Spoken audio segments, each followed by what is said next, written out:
Hello everyone, this is Deniz Derin from Istanbul, Turkey, reporting you the daily crypto news. Let us begin. Daily? No, not daily. It's weekly crypto news. Alright, shall we begin? We have got lots of news this week. Lots of news. I think this live stream will be like 20 minutes. Let me just quickly check if everything is working all right. Yep, microphone is working. You can see me. I can see myself as well. Let me remove my AirPods. All right, there we go. And let me reduce the background noise. Okay, we're good to go. We're starting. New York Digital Investment Group has acquired digital assets data. Binance partners with Orbs to support their recently launched DeFi accelerator focusing on R&D, research and development. New York Stock Exchange listed Chinese lottery company 500.com is expected to invest $14.4 million into Bitcoin mining.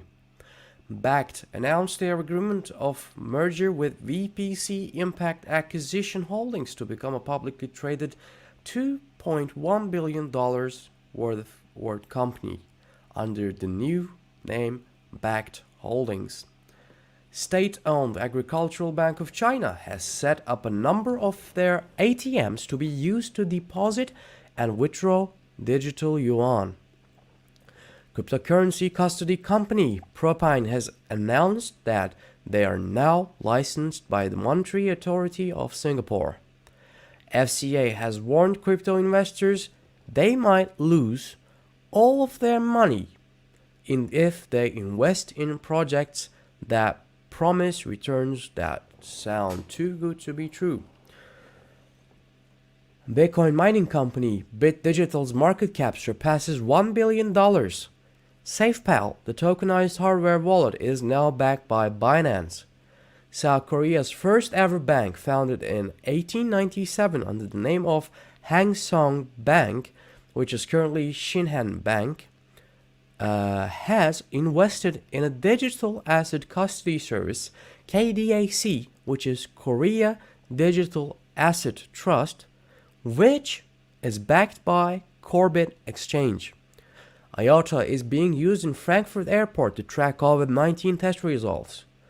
Nexon announced that they will not be acquiring Bithumb, as previously alleged.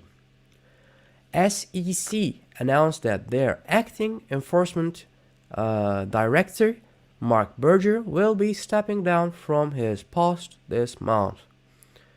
Fidelity invests $6 million more in BC Technology Group, the company behind Hong Kong's first licensed crypto exchange, OSL. Grayscale reopens investments. IMVU, the virtual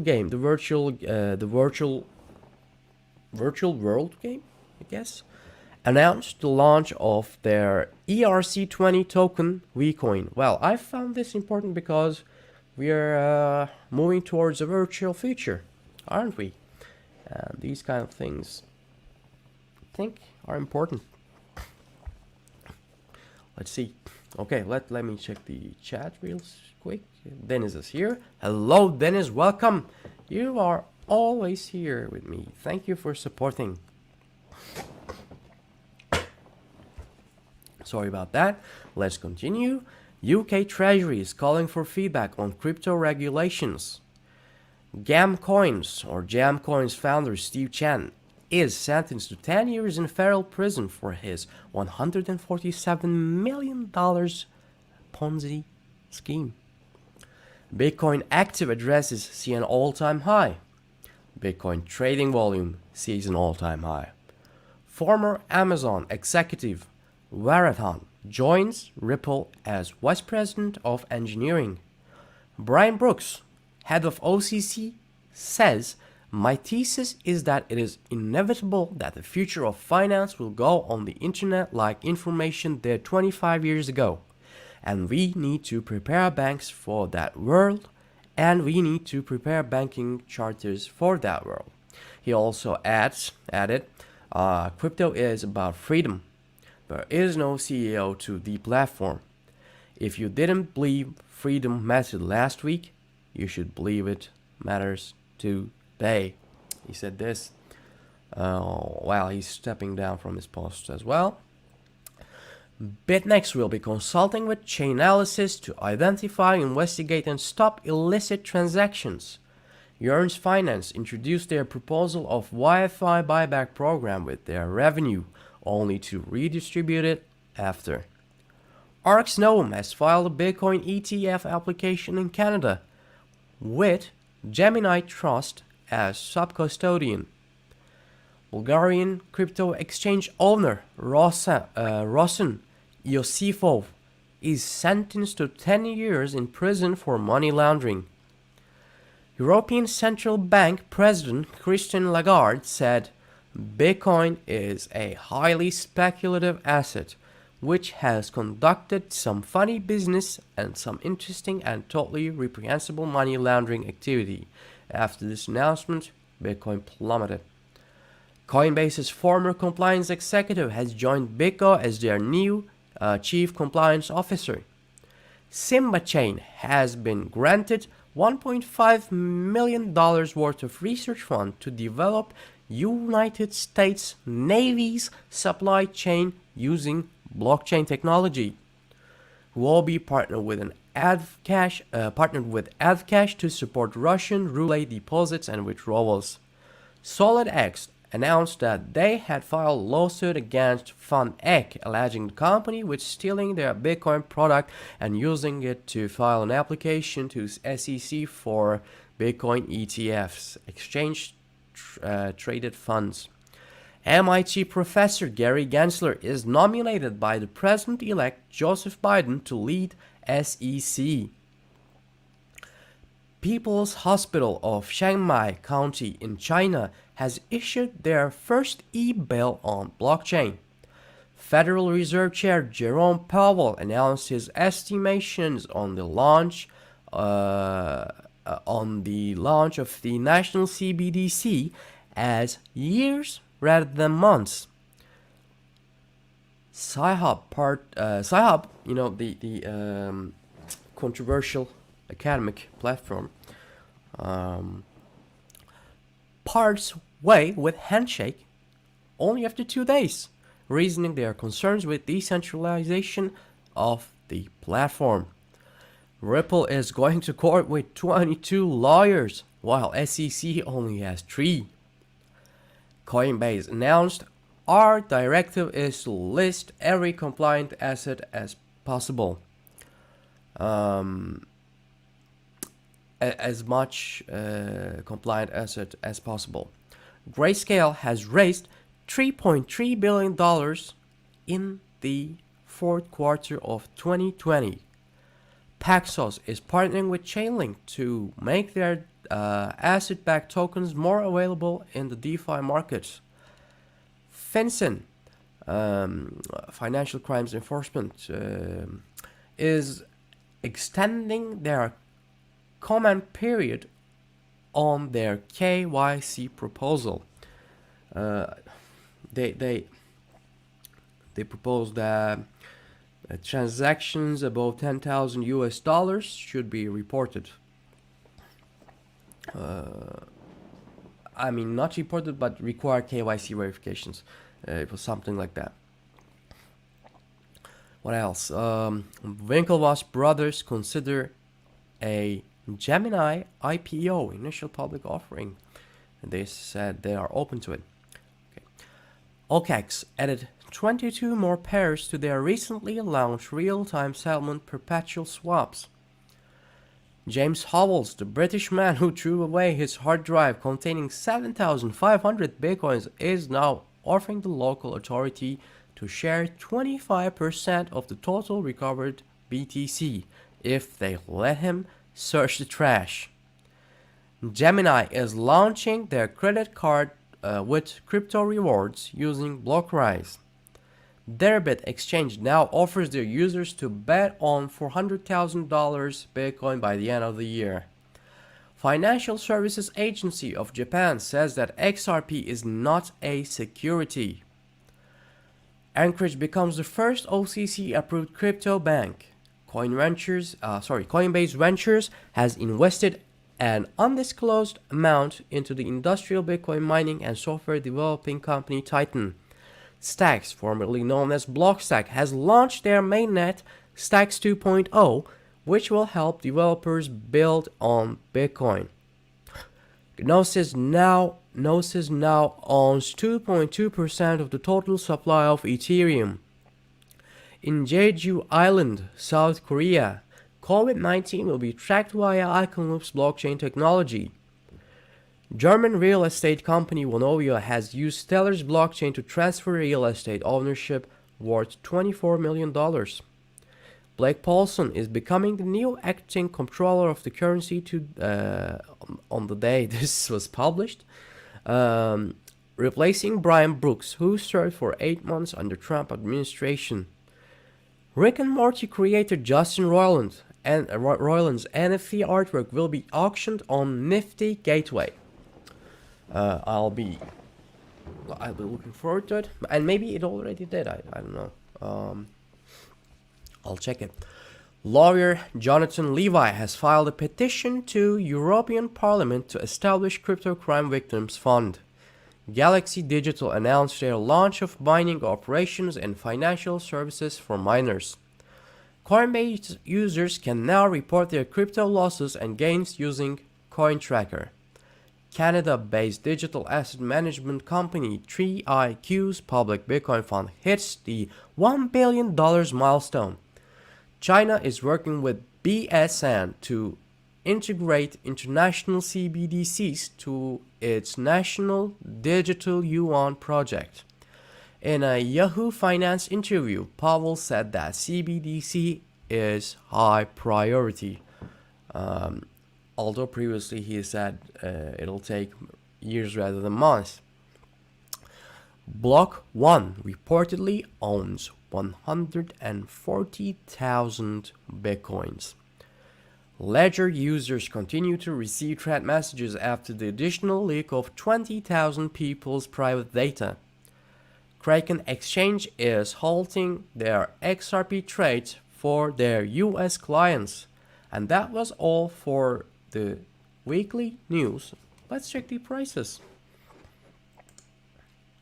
Let me share my screen with you and then we can check it.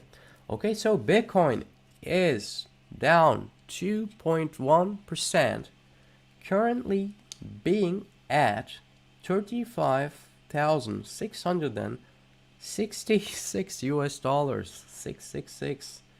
Interesting. Okay, let's check weekly. So Bitcoin is down 11.5%, currently being at 35,666 US dollars. This is weekly, and let's check the highest gainer. Oh, not this one. This one. Okay.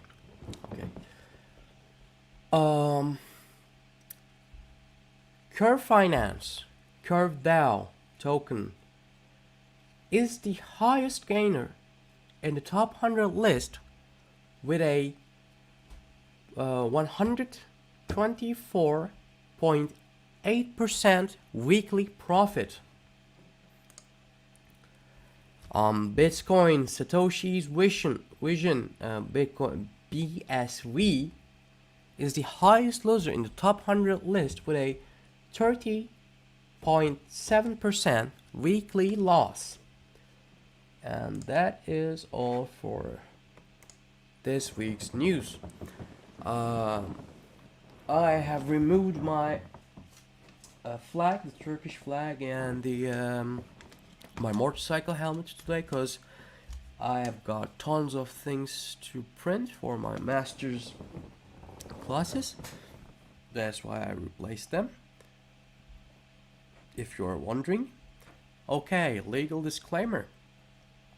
I am not a financial advisor. I do not give you financial advices. If you are planning to invest in cryptocurrencies, then you should be very careful and you should do your own due diligence because crypto markets are highly volatile and you don't want to lose your hard-earned money. Also, if you like this content, please be sure to like this video, comment down below if you have any questions or anything to share with me, share with our community. Also, you can hit that bell button to turn on the notifications so you can stay up to date. Also, you can share my channel with your loved ones, friends, family, so they can stay up to date as well. Crypto markets are high paced, fast moving. It is relatively it's hard to stay updated. You need a reliable source of news who can give you those news in pill format, and I am that guy giving you the info in pill format. So I am doing 2 hours of research every day to bring you the news, and then I give it to you in under 10 minutes. Well, I think that's valuable, but we'll see. If it is really valuable, then this channel will grow organically. We'll see about that. We'll see if I'm right or wrong. And obviously, people are expecting me to like make this content a little more fun. Currently, I can't do that because I have a limited amount of time. I have to work on my master's classes, which take really a lot of time. Every day I am studying like 5 to 6 hours without interruptions. So after I graduate, after I write my thesis, then I'm planning to do something a little more fun, a little more intriguing for the viewers, for you, for the community, for our family. But for now, it will be like this. If you have any advices for me, please let me know. I'm open for all kind of advices and critiques. Also, yesterday, I guess, is it yesterday or the day before, my follower said something like, you should do a daily horoscope for crypto markets, something like that. She was joking. And well, if you like me to invite a guest to the live streams, I'd be glad to do it, but just let me know who to contact with, and then I can maybe do an interview with them for you. I'll try to reach to them, and then we'll do a talk. That's all. What else? I think that's it for today. It's 19 minutes already, and it is 11:30 here in Istanbul, Turkey. Now I have to sign off to continue with my master's work. Okay. Thank you for tuning in. I'll see you tomorrow for the daily crypto news. And that's it. Goodbye, everyone. And don't forget, 1 Bitcoin is 1 Bitcoin. And 1 Satoshi is 1 Satoshi. And will always be 1 Satoshi. Let's never forget that, okay? Okay, everyone. Goodbye. I'll see you tomorrow in the daily news. Goodbye.